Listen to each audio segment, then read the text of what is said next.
Ano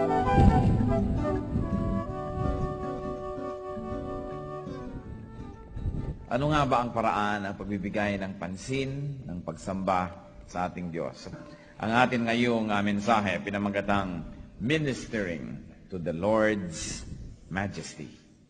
Heavenly Father, we pray for a message that comes from you.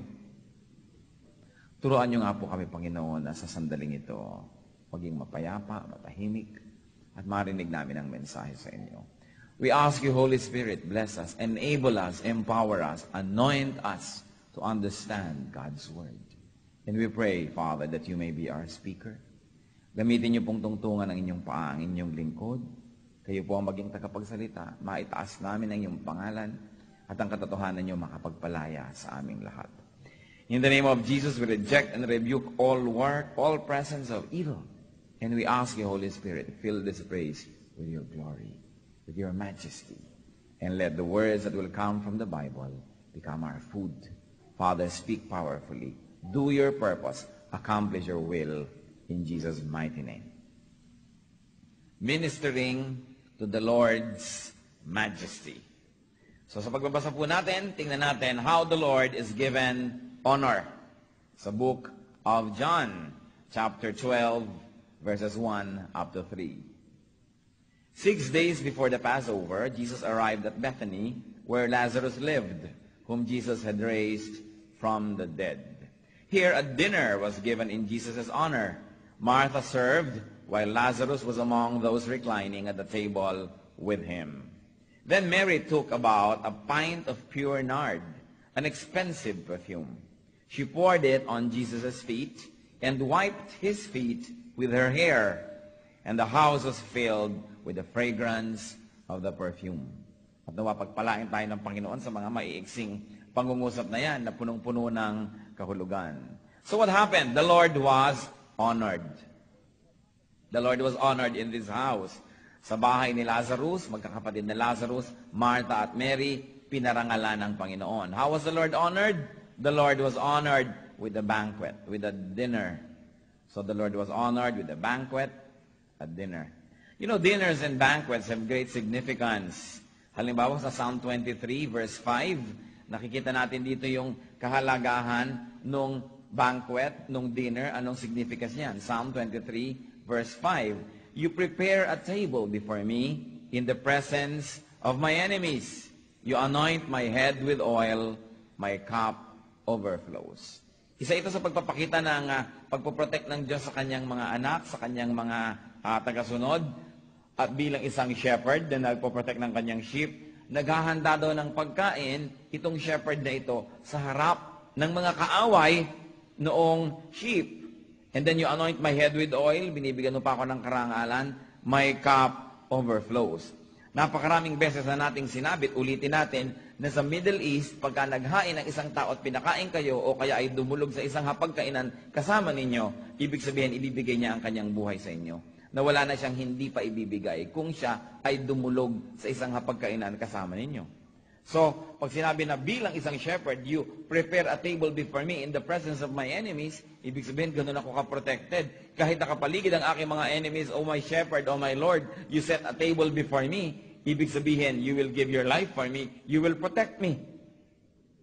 Kaya napakahalaga ng ibig sabihin ng Lord's Supper, na pag tayo dumudulog sa isang hapag, kumakain, sabay-sabay, ibig sabihin, first and foremost, that the Lord gives His life to us, that the Lord protects us as one sheep, as one flock, as one church, and that we too, by eating together, we say that we are going to love one another, to protect each other. Napakalalim na kahulugan. Kaya sa Revelations 3:20, ano ang sabi ng Panginoon? Napakaganda ng poetic picture. Behold, here I am, I stand at the door and knock. If anyone hears my voice and opens the door, I will come in and eat with him and he with me. Ang Panginoon daw ay kumakatok at kung sino man ang magbubukas ng pintuan, papasok siya at siya makikidulog, makikihapon, makikisama sa pagkain sa isang hapag kasama ng may bahay na nagbukas ng pinto. So ang kailangan lang natin gawin, buksan niyang pinto na yan at ang Panginoon, ibibigay niya ang buhay niya sa atin, bibigyan niya tayo ng proteksyon. Such is the significance of a dinner. Kaya naman sa Songs of Songs, chapter 2, verse 4, He has taken me to the banquet hall, and His banner over me is love. Kung minsan may action pa yan pagka kinakanta natin, no? He has taken me to the banqueting table, His banner over me is love. Remember also that the first miracle of Jesus was on a banquet. Isang wedding banquet, siya ay gumawa ng wine from water. Sa katunayan sa Matthew chapter 22, ang kaligtasan na inihalin tulad sa isang banquet, sa isang malaking piging, isang malaking handaan, na ang Diyos ang naghain at ang sino mang gustong dumulog ay pwedeng dumulog at kumain doon. Everybody is welcome. Kaya pagka sinasabi na itong mag-anak na ito, sila Lazarus, Mary, and Martha, nagbigay ng banquet sa Lord at si Lord naman pumunta at kumain. Hindi lang basta picnic ang pinag-uusapan dito, hindi lang basta kainan. It is a way of honoring somebody. Kaya nga maski sa ating bansa at sa iba't ibang mga bansa, pag merong state visitor, merong state dinner. Mas madali namang doon ka na lang sa hotel mo kumain, wala nang seremonya, makakatulog ka pa ng maaga, makakapagpahinga ka. Pero mahalaga sa ethics ng lipunan, ng sibilisasyon, yung dinner. In every major, and even mga minor cultural groupings and tribes, pagka nagpiging para sa'yo, ibig sabihin you are being honored. So, how did they give honor to the Lord? They gave a banquet. Hindi lang basta isang kung anong tipid-tipid na pika-pika, kainan, isang bangkete. At ano pa? How else did they honor the Lord? With an expensive perfume. So a pint or about 0.5 liter of pure nard, isang napakamahal na pabango ang inilabas nitong si Mary at kanyang inilagay, pinahid, ibinuhos sa paanan ng Panginoon. At matapos yon ay pinunasan pa niya ng kanyang buhok ang paang ito na nabasa ng pabango. At sinabi, the house was filled with fragrance. Humalimuyak ang bangong ito sa buong sambahayan. The Lord loves fragrance.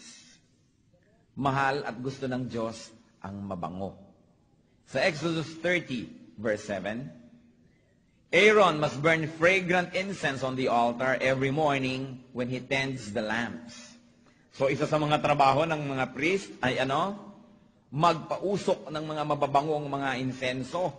No? Isa yon sa ginagawa araw-araw. Psalm 45, verse 8. Ano pa ang sinasabi dito tungkol sa halimuyak? Referring to the Lord, all your robes are fragrant with myrrh and aloes and cassia. From palaces adorned with ivory, the music of the strings make you glad. So ganun ang Panginoon, gusto niya yung may musika, gusto niya yung maganda, gusto niya yung mabango. Kaya naman sa Ephesians 5:2, Christ loved us and gave Himself for us as a fragrant offering and sacrifice to God. To the point that even the body, the death of the Lord Jesus Christ, was a fragrant offering that pleased God in heaven. And Philippians 4, verse 18, talks about fragrance once more. Si Paul, nung nakatanggap siya ng mga mabubuting gawa ng mga taong kanyang nadala sa Panginoon, sabi niya, I have received full payment and even more. I am amply supplied now that I have received from Epaphroditus the gifts you sent. They are a fragrant offering, an acceptable sacrifice, pleasing to God. So ang Diyos, mahilig sa mabango. Mababango ba tayo ngayon? Kailangan fragrant. Ayaw ng Lord ng hindi mabango. Kaya yung mga buhay na mga hindi mabango, nilalayuan niya ng Diyos. Hindi lang physical bango, yung spiritual bango. Subukan ninyo na spiritually mabaho ang ating buhay, lumalayo ang blessing, lumalayo ang kapayapaan, ang katahimikan, lumalayo ang mga pagpapala, kasi ang Diyos malapit sa mabango. Kaya mga banyong hindi mababango, naku, baka mga ibang espiritu ang magpunta dyan. Nakita nyo yung mga impaktong nakatira doon sa taong inalihan ng masasamang espiritu, nagpaalam na umalis, gusto nilang lumipat saan? Sa mga baboy. Hindi sila lumipat sa tupa, kasi ayaw nila sa tupa, malilinis sa mga tupa. Gusto nila yung marumi. So pagka nakikita po natin na ang buhay natin ay parang umaalingasaw yata, no? Ay ibig sabihin niya na maglinis-linis, mag-ayos-ayos dahil ayaw ng Diyos ng ganun. So the Lord was given a fragrant offering. How else was the Lord honored? With dedicated attention. Pinansin, inestima binigyan ng panahon. Lazarus, the head of the household, kasi siguro unila na itong magkakapatid na ito, reclined with the Lord on the table. So yung mga table po para mga dulang, yung mga mabababa, yung kasing taas lang ng tuhod natin. Kaya naman sila yung mga nakaupo, nakalupagi sa sahig, may mga carpet dyan, may mga haunan, ganun silang kumain. So, Lazarus reclined on the table with the Lord. You know that the Lord loves yung mabango, di ba? Pinag-usapan na natin ito. The Lord loves feasts. Napakaraming pista at handaan ang pinupuntahan ng Panginoon. Ang kauna-unahang himala, ginawa sa handaan. Pati ang salvation ay inihalin tulad sa isang handaan. Pati ang kanyang proteksyon ay hinihalin tulad sa pagkain sa isang hapag. Kasi gusto ni Lord yung mga bagay na yan. Hindi naman siguro mahirap hanapin ko ano mga gusto ng Panginoon. Yung mga ganitong bagay. At isa pa, attention. Very personal attention. Kaya kung minsan yung mga iba, ano kaya nagsiserve ako sa Lord? Bakit wala akong joy? Bakit ako ganito? Parang marami akong fear, marami akong mga negative sa buhay. Sasabihin ng iba, kasi you have a lot of time for the kingdom, but you have no time for the King.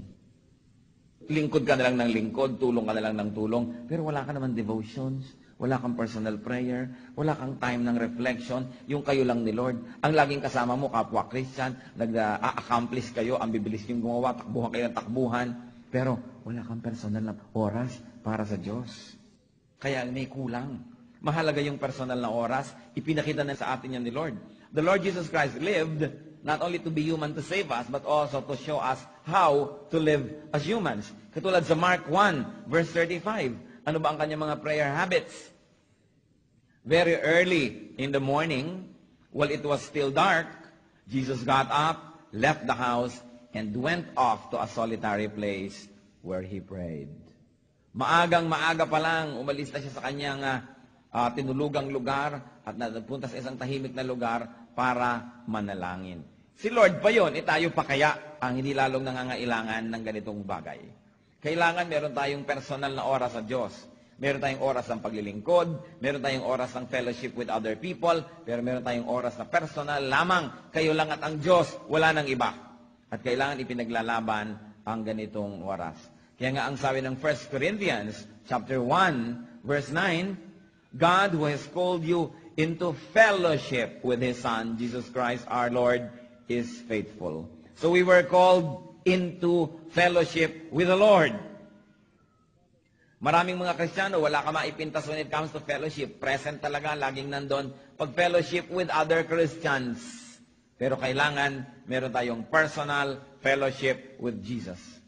At nangyayari ito sa ating panalangin, sa ating devotion, sa ating quiet time.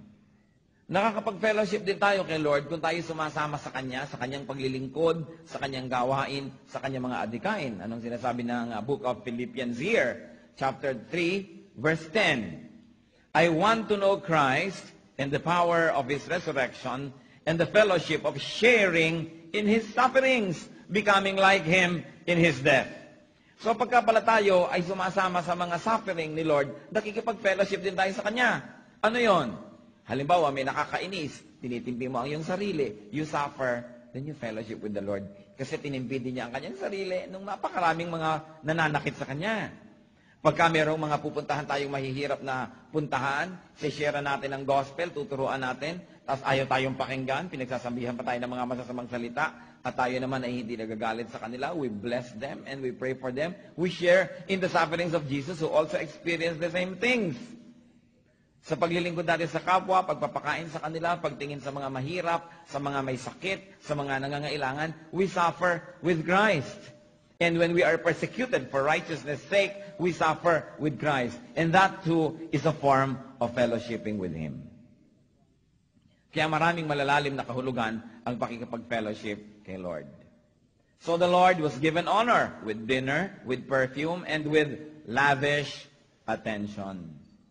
Nilagyan natin ang quotation yung word na lavish because actually many conservative people will find it lavish that Mary gave him a very expensive perfume. Ang mahal-mahal naman yan, baka naman may mas mura-mura, pwede na yung konti, pwede na yung mura. But the Lord was honored with such lavish attention. Now, not everybody honors the Lord because in the same story, the Lord is denied honor also. Pwede rin naman natin pagkaitan ang Panginoon ng karangalan at ng parangal tulad ng ginawa ni Judas Iscariot na isa niyang disciple. John 12, verses 4 to 6 sa pagpapatuloy ng ating pagbabasa. But one of the disciples, Judas Iscariot, who was later to betray him, objected. Why wasn't this perfume sold and the money given to the poor? It was worth a year's wages. He did not say this because he cared about the poor, but because he was a thief. As keeper of the money bag, he used to help himself to what was put in it. So, hindi lahat natuwa na napakamahal at napakahalimuyak na pabango ang ibinuho sa paanan ng Panginoon. May nag-object, merong tumutol. At hindi naman ang tumutol ay ang mga demonyo, hindi tumutol ang mga masasamang espiritu, ang tumutol, disciple mismo ni Lord.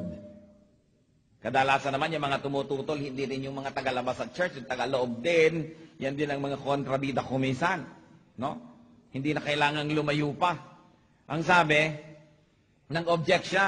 Judas Iscariot objects to such lavishness.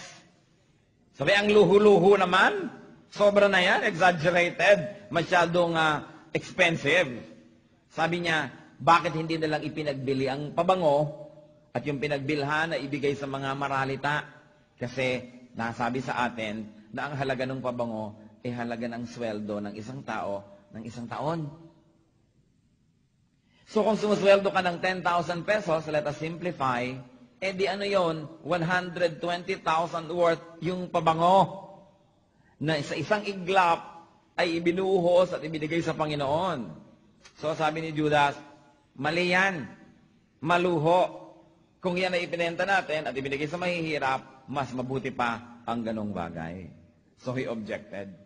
Now, Judas's objection roots from selfish motive. It roots from selfish agenda kasi gusto niyang makakupit. Gusto niya ng kupit. Kasi ano palang ginagawa niya? Siya pala ang treasurer. Kaya pag marami nga namang naibenta, may namimigay kunwari sa mahihirap, yung parang siya yung debit, credit, kupit. Debit, credit, kupit. Ganun pala siya klaseng mag-accounting. No? Kaya katulad ng ibang accountants dyan. Kaya mga kamag-anak ni Judas. Kaya kailangan, tinitingnan natin, teka, sino bang kamag-anak ko? Siya sa istorya ko, parang si Judas yata. O si Mary ba? Naku, magbigay talagang todo-todo. O kaya ito bang magkakamag-anak na to na nagbigay ng dinner para sa Panginoon? Alin kaya ako sa mga character na ito? So Judas's objection is sugar-coated with what seems to be a valid concern. And what was the concern? Charity. Some Christians can be like Judas Iscariot. Kuripot. Kuripot sa pagmi-minister sa Lord.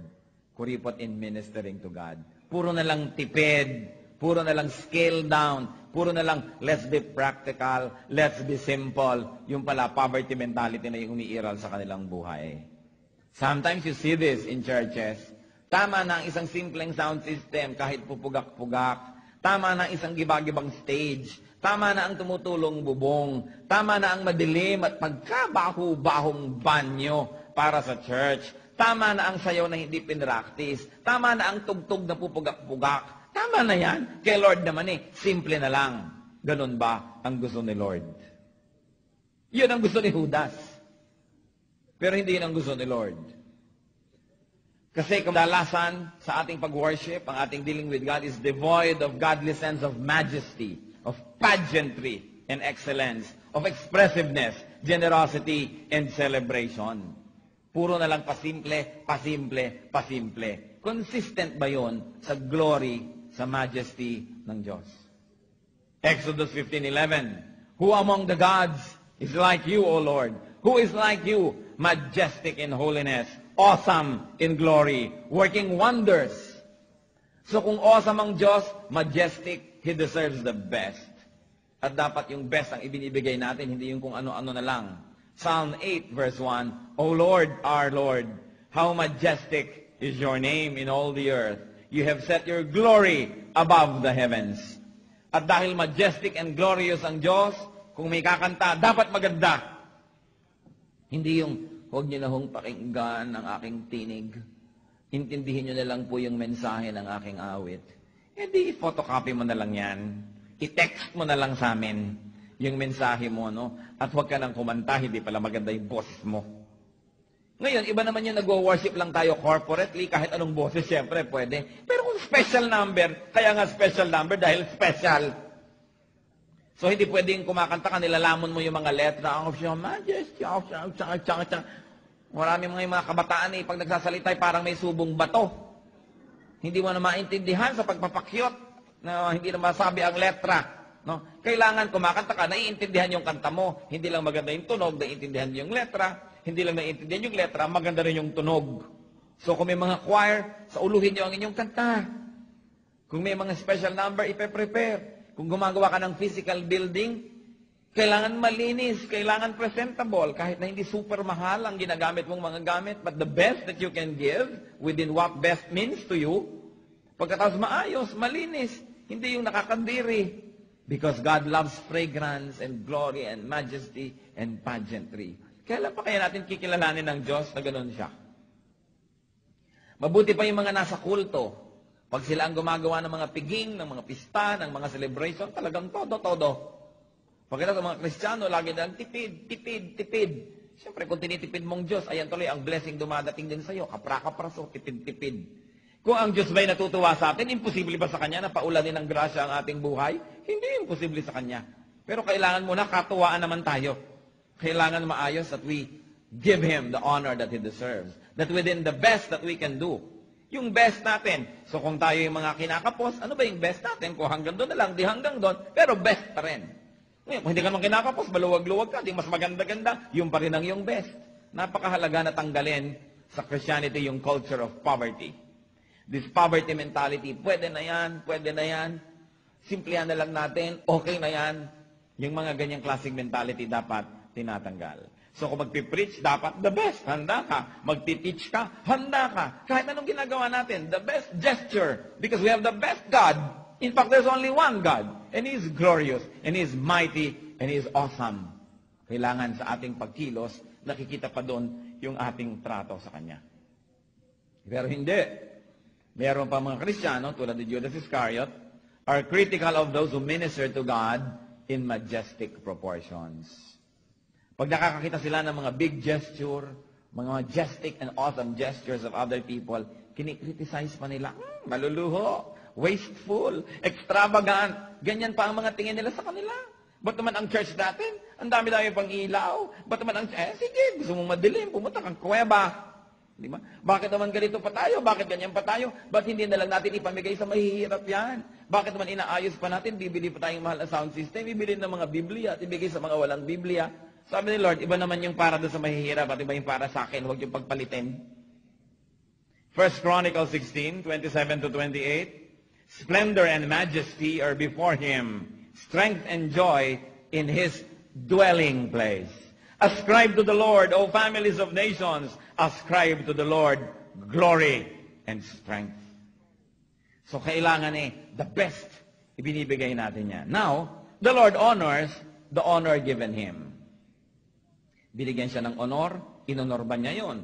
Binigyan siya ng parangal, tinanggap ba niya? John 12, verses 7 to 8. Di hinaharang-harang ni Judas yung nagbibigay ng pabango kay Lord. Sabi ni Lord, leave her alone. Jesus replied, it was intended that she should save this perfume for the day of my burial. You will always have the poor among you, but you will not always have me.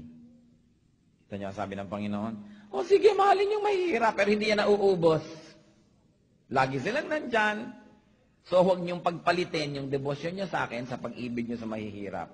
Ibigin sila at ibigin, pero huwag ibigay sa kanila yung pang-akin. Akin yung akin, sa kanila yung kanila. Meron silang tamang panahon at tamang lugar sa inyong puso at dapat meron din ako. Sabi, huwag pigilin. Laging may mahirap. Hindi yan nauubos. Sabi niya ganon. Pero ako, hindi naman ako laging narito. At dapat kong tanggapin ang dapat kong tanggapin. So the Lord stops Judas Iscariot from stopping Mary. Sabi niya, leave her alone. And the Lord explains the significance of the act. Also the significance of the material, they were actually for his burial. Nalalapit na ang kanyang kamatayan. And the Lord contextualized Judas' concern for the poor. So niya, the poor will always be around, but I won't be. And the Lord graciously accepts the material, the act, and the intention. In-honor niya yon. Concern for the poor, concern for conservation, should not eclipse glorious and expressive worship. Iba yun. Huwag isinasali sa mga tinitipid. Matthew 22, verse 21. Then he said to them, give to Caesar what is Caesar's, and to God what is God's.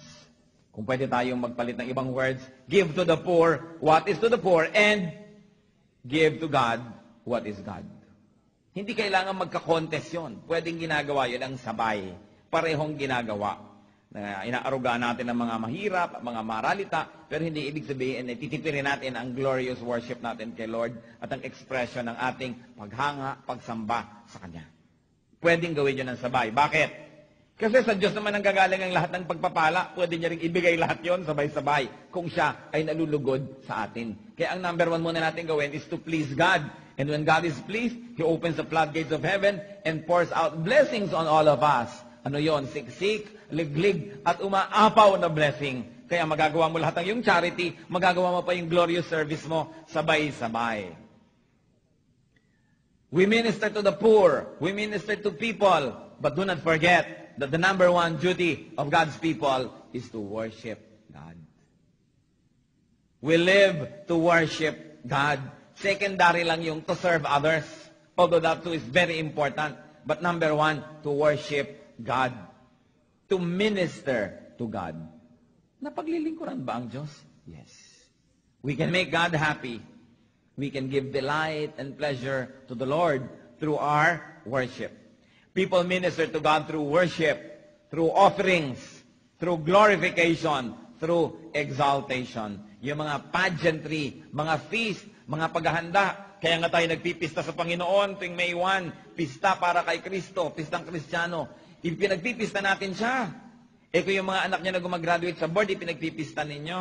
Kung yung mga birthday ng kung sino ni wala man lang accomplishment, may handaan din. Ano? Kung yung mga may natuwa tayo, may ipinagpipista. May ikakasal na tao, ipinagpipista. Dapat ipinagpipista ang Panginoon. Isang mahalagang tradisyon. Kaya lang yung iba, nagkakaroon ng negative feeling tungkol sa pista kasi nga attached sa idolatry, attached sa kung saan-saan. Hindi alisin ang idols, alisin yung mga hindi Diyos, yung mga Diyos-Diyosan, at ipagpista ang tunay na Diyos. Hindi napakaganda. Sa Biblia nga, ang dami-daming pista. Ang Panginoon laging present sa mga pistahan. Hindi naman ibig sabihin yung wasteful. Pero yung pagdiriwang, the sense of generosity, the sense of feeding the poor, the sense of sharing good things with fellow men. This is what pleases God. Isaiah 42 verse 8. I am the Lord. That is my name. I will not give my glory to another or my praise to idols. So niya yung papuri para sa akin, ang parangal para sa akin ay para sa akin. Hindi kailangan itong tanggalin para ibigay sa iba. At hindi kailangan itong bawasan para maging mabuti sa mahihirap. Pwedeng sabay-sabay. Christians must be free of poverty mentality. We should be generous in our worship. Kaya pag nag-worship tayo, kumakanta, ikanta nyo na lang todo. Huwag yung parang ipis na bubulong-bulong. Dahil maganda yung bigay na bigay, lalong-lalo pag nag-worship. Hindi naman yung aakyatin niya na yung kisame at gugulong na kayo dyan. Yung iba namang sobra ng bumigay. No? Nagiging scandalous na tuloy at abala sa iba. No? Pero yung hindi nakaka-offend sa iba, nabigay na expression. When we give our offerings, when we give our tithes, yung bigay na bigay, yung talagang dramatic. Hindi yung kapra-kapraso, kasi ang balik din niya, kapra-kapraso. Pag naglilingkod tayo sa Diyos, maglingkod na ng gusto. Kakanta kayo, pag-practicean nyo na yan, be properly attired. Magtuturo kayo, mag-aral, maghanda, give mga visual aids, mga kung ano-ano, mga teaching aids. In other words, give it your best. Because the Lord has given His best. Yung kanyang buhay ang ibinigay sa atin, so bakit kapra-kapraso ang ibibigay natin sa Kanya? In other words, ano ang matututunan natin dito sa chapter na ito ng ating pag-aaral, mga kapatid? Honor God. Honor God. Yung alam nyo, masasabi nyo sa inyong konsyensya, I have given my best. Yun talaga ang best ko. Ngayon, kung yung best nyo hanggang dito lang, pwede na yon. Pero ang point, yun na talaga dapat yung best.